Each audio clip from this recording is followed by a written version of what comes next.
didn't we did like my coaches and I, we didn't really take into consideration the strength of his jab. And anytime watching Alex, we could see obviously his left hook is the most devastating punch. We knew that. Fala galera, tudo certo? Sejam bem-vindos ao Arena Nocaute. No último sábado, em Utah, nos Estados Unidos, Khalil Rountree encarou o campeão dos meio-pesados, Alex Pereira, e a luta foi simplesmente épica.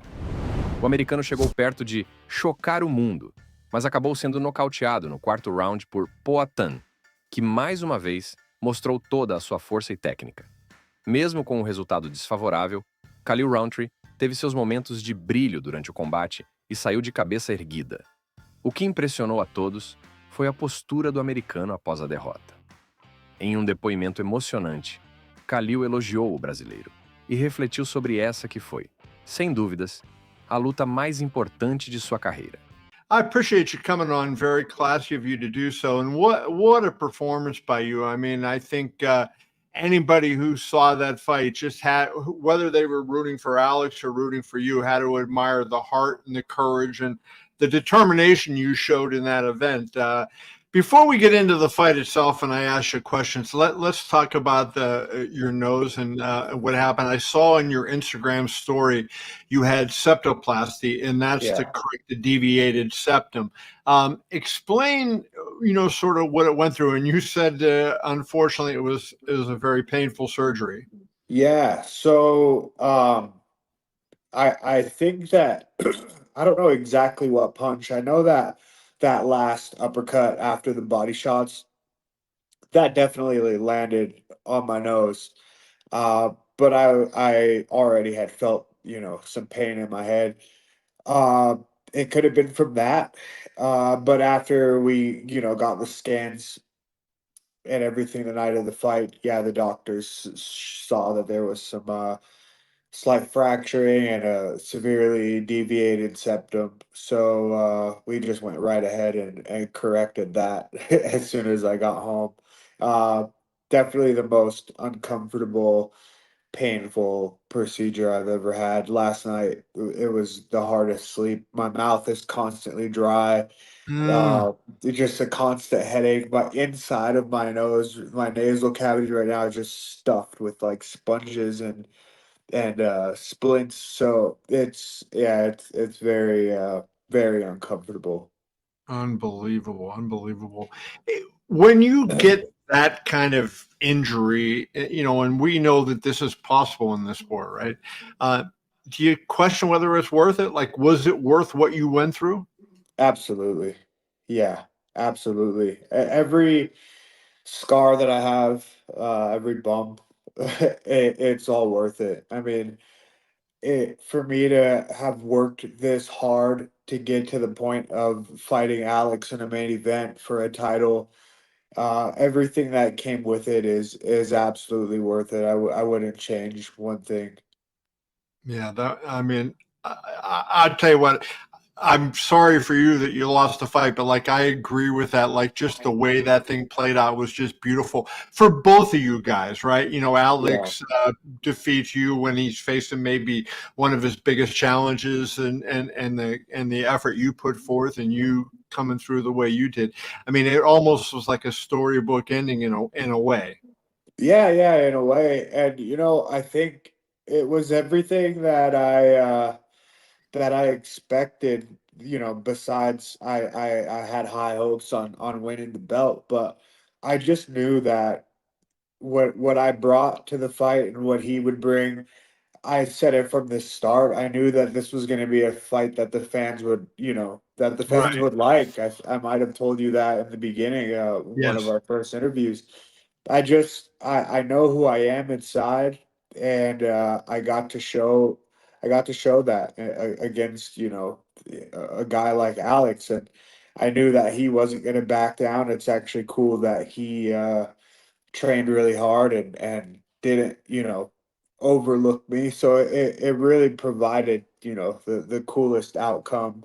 And like I said, the fans were entertained, and that's the number one thing.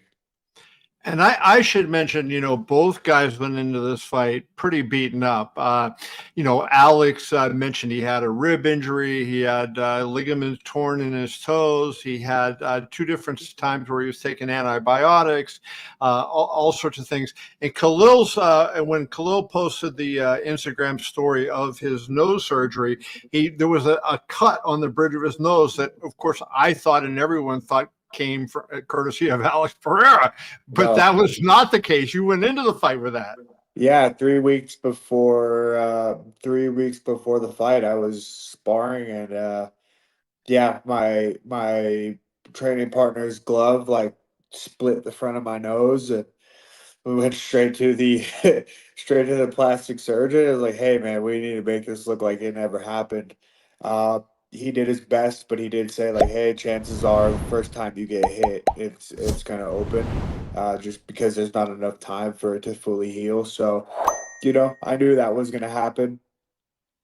Yeah, I think, the stuff that he listed was going on. I think the both of us had multiple things going on in life, but nothing was going to keep us from, from stepping in the cage and giving our best.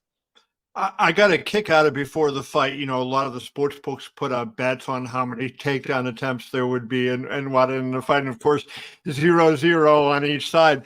But as I look at the stats, Khalil, the one thing is like you were close on body strikes. Both of you guys were, similar in what you landed to the body. Both were similar on what you landed in the clinch and kicks.